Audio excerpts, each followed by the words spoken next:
I would like to introduce Gillian Tett, U.S. Managing Editor of the Financial Times. She also serves as a columnist at the FT, covering a range of economic, political, financial, and social issues around the globe. She has received several awards and authored a New York Times bestseller, and she has a book coming out that explores the global economy and the financial system through the lens of cultural anthropology.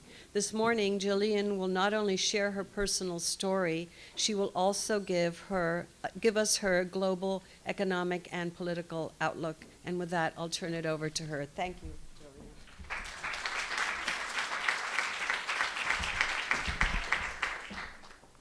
Well, thank you very much indeed for that introduction. It's fantastic to be here this morning, surrounded by so many amazing and inspiring women, and one brave man, who is my... Now you know, John, what it feels like to be a woman and surrounded by men at meetings.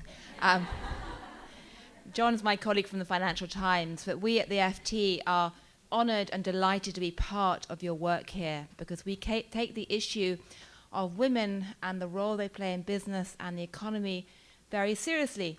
Not just because it matters to women and in terms of women's rights and all of us who have daughters, I have 2 daughters myself, but also because it matters deeply to the global economy and the shape of business now more than ever.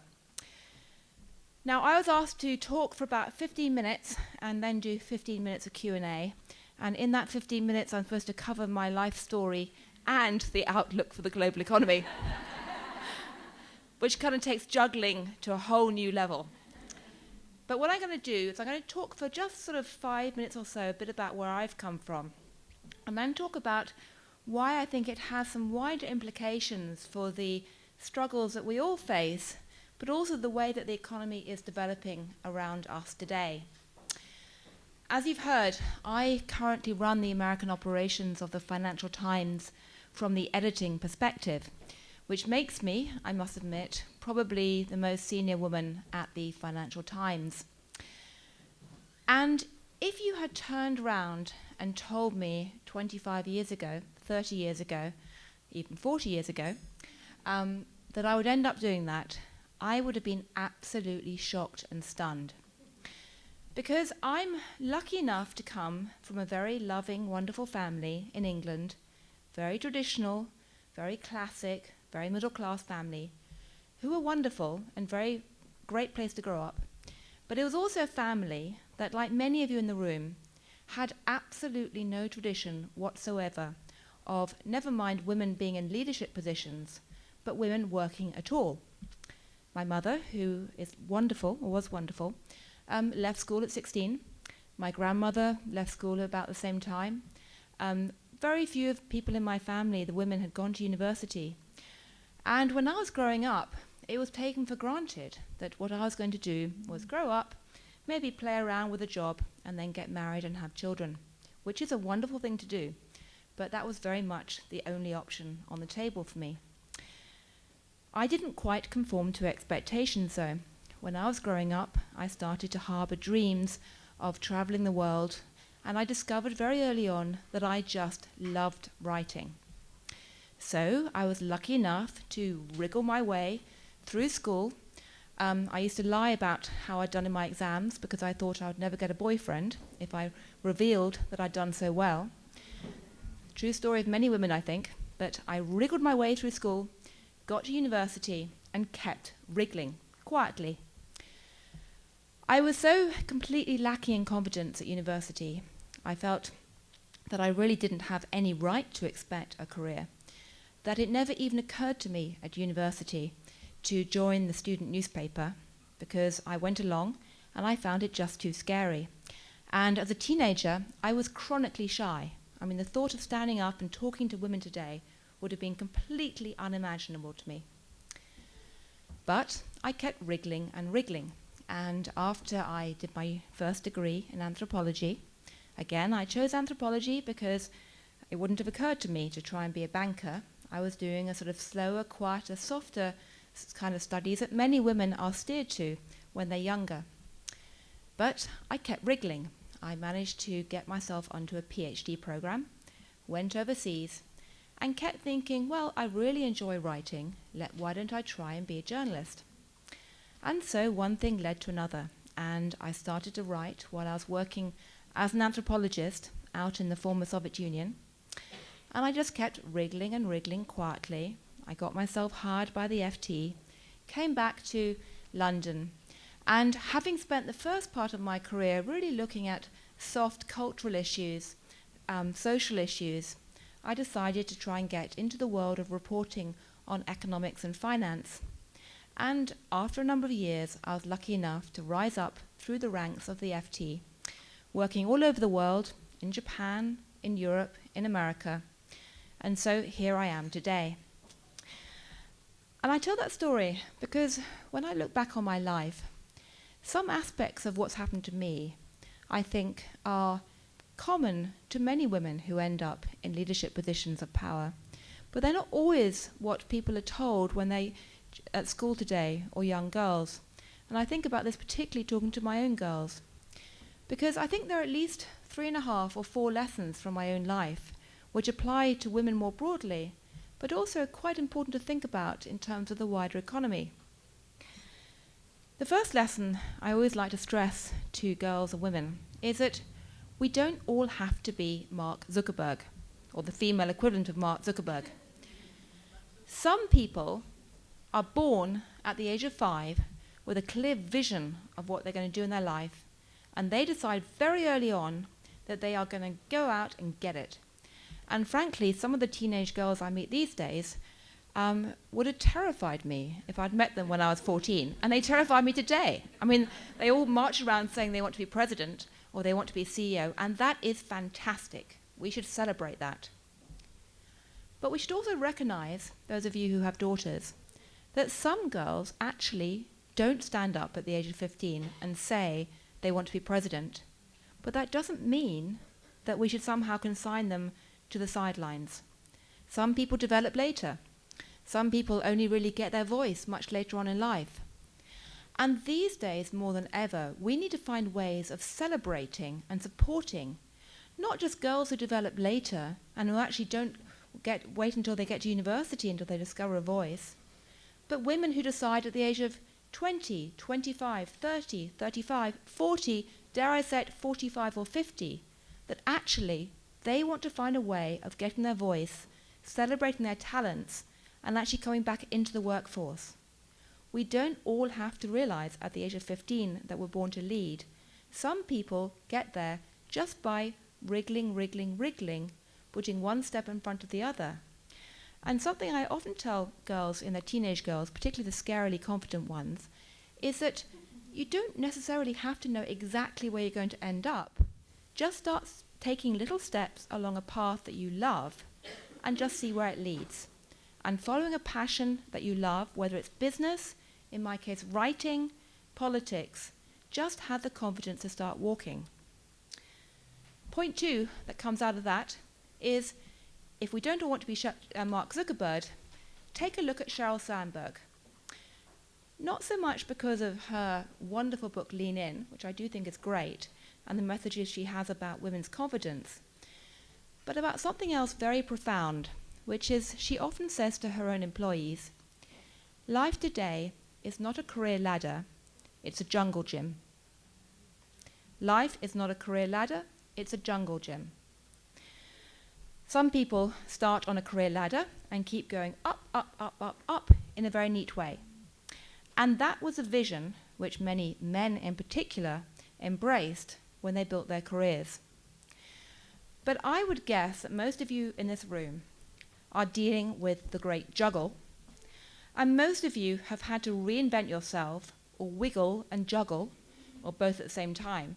Kind of mind boggles when you think of the image, but anyway.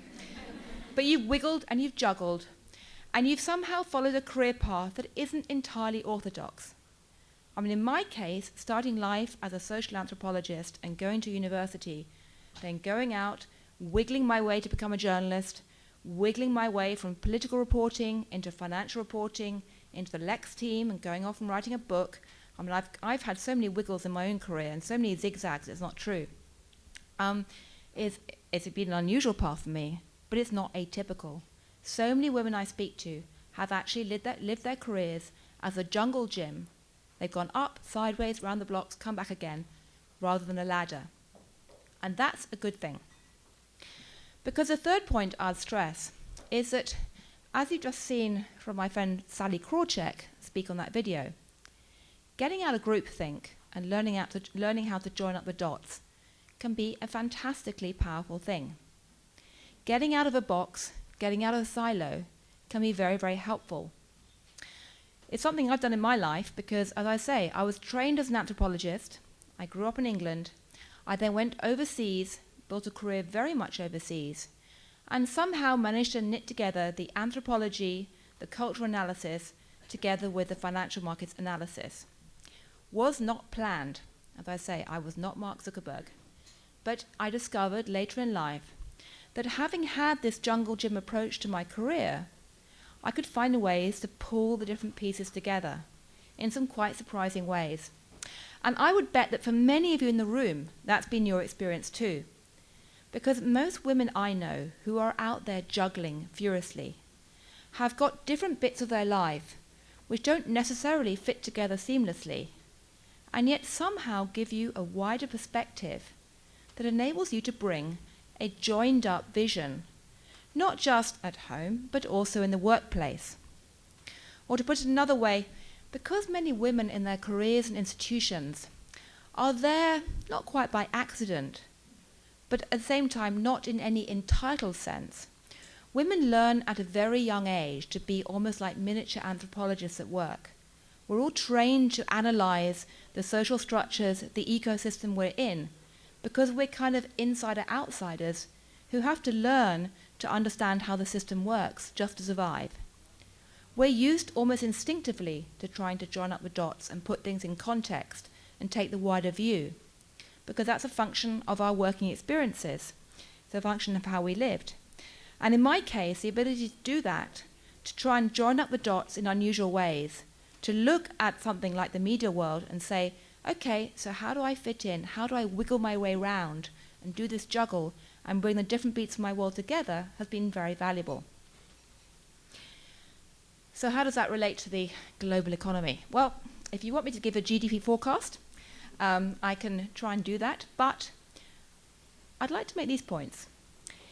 If you look at how the world around us today is changing, not just in the aftermath of the great financial crisis, but due to all kinds of wider shifts that are going on to do with the shift of economic power from the West to the emerging world, to Latin America, to the South. If you look at how the explosion of digital technology is changing the way that many businesses operate, many markets operate, changing the nature of work, changing the kind of people that our economies require. If you look at the issues to do with globalization and how people are traveling all over the world, if you look at demographics, it's clear that we're living at a time of unprecedented change in the wider global economy. The world's becoming more interconnected, it's becoming more digitized. In some ways, it's becoming more dynamic, but it's also becoming more scary. And I would argue, when I look back at my own career, that this is a world where many of the attributes that I've almost inadvertently experienced in my life, and I'm sure that many of you have too, are actually fantastically powerful and important. Being able to recognize that life doesn't always have to start at 15, career-wise. You can try and reinvent yourself at 25, 30, 35, 40, 45, 50, 65. I mean, the great thing about New York is it's full of really dynamic 75-year-olds. Seriously, compared to Europe, which tends to assume that everyone retires young, New York is incredibly exciting in that respect. But the ability to reinvent yourself and recognize that it's okay to stand up later in life or younger and say, I want a voice, is fantastic in a workplace where basically jobs are changing, where people need to keep working, and where we all need to reinvent ourselves repeatedly. Being able to stand up and say, you know what, it's fine that life is a jungle gym, not a career ladder, is great in a world where essentially jobs that we thought would be safe for life and companies safe for life actually turn out not to be. We all need to be flexible and think about work in a new way. And being able to say, you know what, I'm not going to succumb to groupthink. I'm going to celebrate the fact that I have this juggle and my own personal history has taken me into so many different fields. And I'm going to try and find a way to join up the dots, both across borders, and I think probably almost everybody in this room has a personal story which spans borders and spans cultures. But use the fact that we span borders as people, and use the fact that our lives span so many different spheres, be it home, be it friends, be it work. Use that in a positive way to think about our careers in a creative way and respond to a changing global economy is fantastic. So I'm going to stop there and just briefly mention one thing, which is I went the other day to Washington and interviewed Christine Lagarde, who, as I'm sure most of you know, runs the International Monetary Fund. And she told me, like many people, that she had spent most of her career trying very hard to not talk about women's issues. Because when she was Ministry of Finance, she had risen up through the ranks, she had wriggled. I think she had rather more confidence than me, age 15, but she also didn't really quite know where she was going until later in life. But she had wriggled her way up through French politics, thinking, I really shouldn't talk too much about gender issues because I want to be celebrated in my own right. Then she got to the IMF and decided, actually, it's time to talk about gender issues a bit more. Not just for the sake of women, as I said earlier, but for the sake of the wider global economy. Because the days when people thought that economics was just about numbers in a silo, the day that people thought that business was just about a spreadsheet, are over. Economics, culture, politics are intersect in a very powerful way. And if we start thinking about how to harness the contribution women can make, that helps the global economy. But if we start thinking about economics in a broader sense, that's very good, not just for women, but the wider climate as well. So these days, she tries very hard to take it in an inclusive way. As I say, to celebrate getting out of groupthink, celebrating looking at careers and economies in a wider sense. And it's very impressive. So, thank you all for listening. Best of luck to all of you as you try and combine your juggle and your wiggle. And I'm very happy to take a few questions if I have time. I don't know how much longer you want to go on for, but okay. Very happy to take questions, so thank you.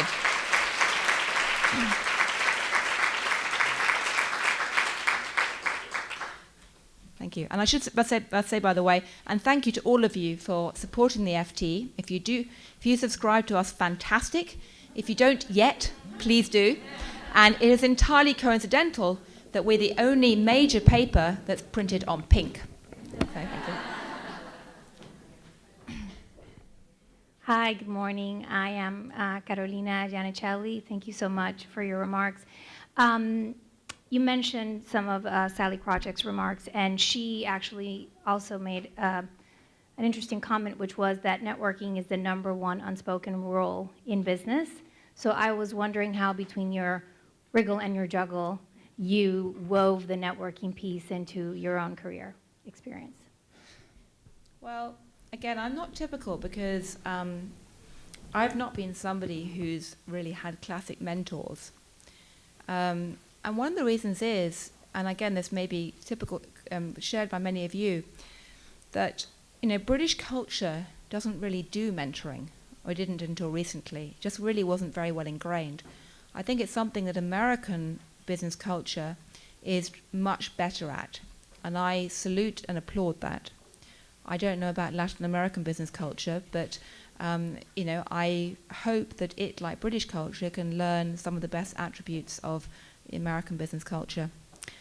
So I didn't have a mentor really, and that's partly because, to be honest, when I was building my career in the early stages, there were so few senior women for me to be mentored by. I didn't really have a lot of choice. And, the reality is that for many young women in the workplace, having a senior male mentor raises all kinds of issues. I applaud any companies that's trying to deal with that in a positive, constructive way. Again, in terms of, networking and stuff, I haven't ever gone out consciously and said, I am going to network. But what I have done is just want to talk to a lot of people and make connections, because I'm a great believer. If you are curious about life and people, if you're actually fundamentally interested in people, and if you're fundamentally keen to go out and just be a human being and connect with people and listen to people's life story, then actually life becomes a lot more interesting. And as a side product, you may actually get ahead in your job as well. I mean, I'm a huge believer in telling people that actually you don't have to fake it in the sense of trying to connect with people. You just get out there and try and talk to people and get interested and get curious. And a long time ago, I was briefly, in fact, put into a finishing school because my mother's side of the family was quite aristocratic. Again, one of the reasons why women were not expected to work. They were supposed to go off and look decorative. Didn't quite work with me. But I learnt two wonderful things at finishing school. One was, and this is not quite an orthodox career path, as I say, one of the things was it always pays to wear lipstick if you're on television. True. Secondly, though, if you ever get nervous, stop talking, ask people questions, and listen hard to the answers. It's incredibly valuable advice in careers as well, in businesses. You know, basically, half the things in life that you want to achieve can be achieved by simply asking people what they think and listening hard. And it's something which anthropologists are trained to do, and journalists. But frankly, I think it's something that all of us can do. And at the risk of sounding like I'm sort of, resorting to gender cliches, I do think it's something that women are often better at doing than men. Not always, but insofar as women are actually trained because of cultural expectations to listen, not talk, that can actually be a very valuable weapon sometimes. Gillian, I think women sometimes struggle. Sometimes we're advised that you have to promote yourself, you have to show the work that you've done, but then if you go too far, then there's a backlash, and then men think, oh, all she does is promote herself. And so what kind of balance, have you been able to reach that balance, or how did you approach it in the beginning? It's so tough because, again, you're dealing with cultural expectations. I happen to think it's actually easier in America to express power in a forceful and yet non-strident way. In English culture, particularly traditional English culture, women who are too strident and too forceful are very much knocked down. And I say, as an anthropologist, you can sit there and analyze all the cultural signals going on. I must say, probably one of the women who I admire most in terms of her ability to project power and authority in a strong manner, but not in a strident manner, in a way that immediately generates respect, rather than making her a sort of object of easy attack, actually is Christine Lagarde. And this is going to sound incredibly trivial, and I don't mean to trivialize it, but I had a conversation with her once about shoes. And what Christine Lagarde does is she doesn't wear clumpy, male-style, flat, aggressive shoes. She doesn't wear sky-high stilettos. She wears shoes that are feminine and yet practical. She manages to project an image of herself that does not run away from the fact that she's a female power player, and yet she neither succumbs to the stereotype of having to be more aggressive and butch than a man, nor does she actually try to flirt her way to power, And I think managing to walk that tightrope, which is incredibly hard, is a very good example to all of us. She's also managed to navigate cross-cultural boundaries. She's avoided a lot of groupthink, and she's had a career which is, again, like many of you, been a jungle gym, not a career ladder. And to me, that is the ideal. I would love to say that I hit it every day. Sadly, I don't. But, I think we all have to keep trying. The other thing I would say is that, trying to celebrate for young girls and women examples of women who are actually in the public eye, doing jobs that are important and doing them well, I think is fantastic. Sometimes a picture or a video can speak 1,000 words. And certainly, on the FT, we're very proud when we can put, women on the front page, quote them, not in a way, not in the sense that we're trying to deliberately spotlight them, but just simply because it's a very positive signal to send to the next generation.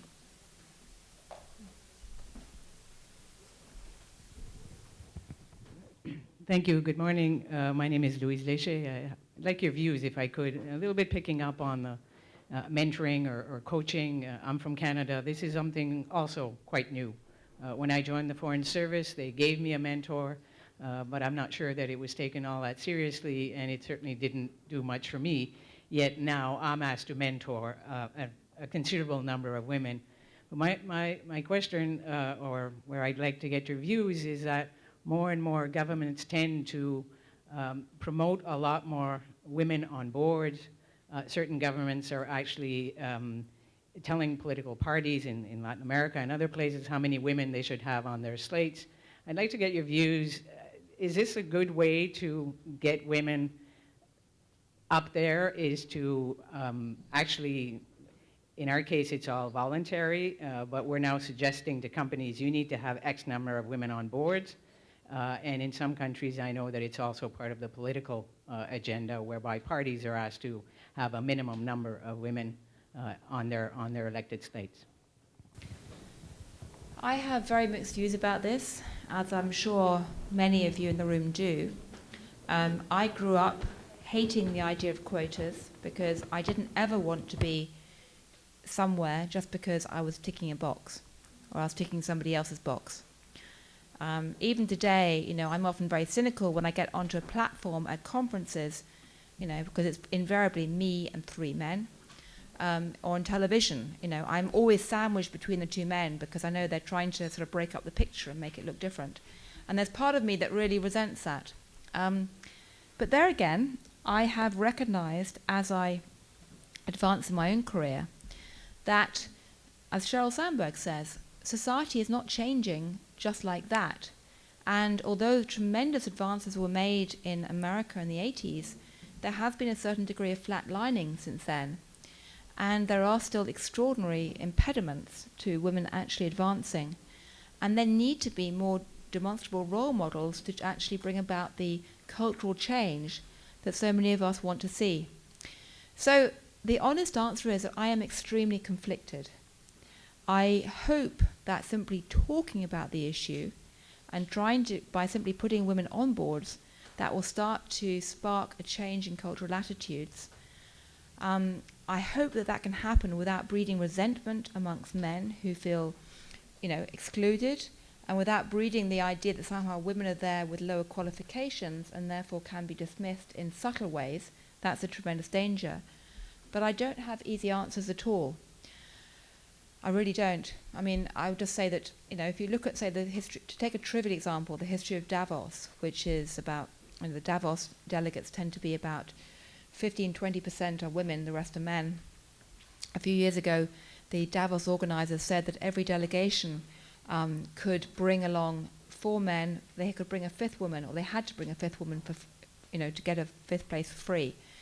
That increased the number of women participating. It, in some ways, increased acceptability of women coming along. But unfortunately, once some of the controls were taken off, the numbers slid back. So it's a very tough question. I don't have easy answers. Do you want me to start a couple more questions there? Hi, good morning. My name is Gypsy Gillian Kaiser. You mentioned culture and you mentioned the global economy. And I'm wondering, from your perspective, whether the constraints that are caused by culture on women versus the raw numbers of women needed in the workforce, particularly in emerging countries, whether the hard numbers can really win over the cultural obstacles. If you're hopeful, if you see anything that makes you think it may go in one direction versus the other. Well, you're dealing with both a push and a pull factor there. The pull factor is that right now in some economies in the world, they actually need more skilled workers. And that can act as a powerful pull factor to get more women involved in the workplace and get their skills used in the wider economy. I saw that quite a bit in the former Soviet Union when I was working in the former Soviet Union for a while. And things like World War II were very important in changing the trajectory of women in the Soviet Union. War, tragically, is often a time when women are pulled into the workforce or many of the roles are rethought. But I was actually, before I came here this morning, I was actually having breakfast with a senior delegation from Japan who were pointing out that the unemployment rate in Japan right now is down towards 3%, which is virtually full employment, and they're getting labor shortages in Japan. And as a result, the female participation rate in Japan has gone up from 63% to about 66% from memory, which for Japan is extraordinary. I don't know if any of you have worked in Japan, but I spent a number of years of my life there, and there are enormous cultural impediments to women working in Japan, and yet there is a growing recognition of an economic need. And that may be a case where the pull factor actually pulls more women in and helps to break down some of these cultural barriers. Of course, elsewhere in the world, you're actually dealing with an excess of labour, not a shortage. And there, if anything, the pull factor may either come from new technologies requiring a more digitally savvy workforce, or simply a workforce willing to embrace different jobs. I mean, if you look at what's happening in America today, it's very striking that actually female participation has not collapsed. On the contrary, insofar as the American economy is creating jobs in things like healthcare and service sector, rather than many of the traditional manufacturing jobs, you're seeing, to a degree, women actually seeing their preservation of jobs more than men, at least below the top tier of economic participation. So you can have, that sort of pull factor. You can also have the push factor. As a new generation gets educated, they start to get more involved in actually, trying to find jobs, trying to participate in the workforce.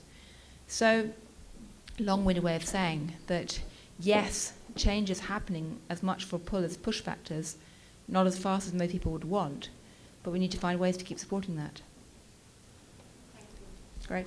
Thank you.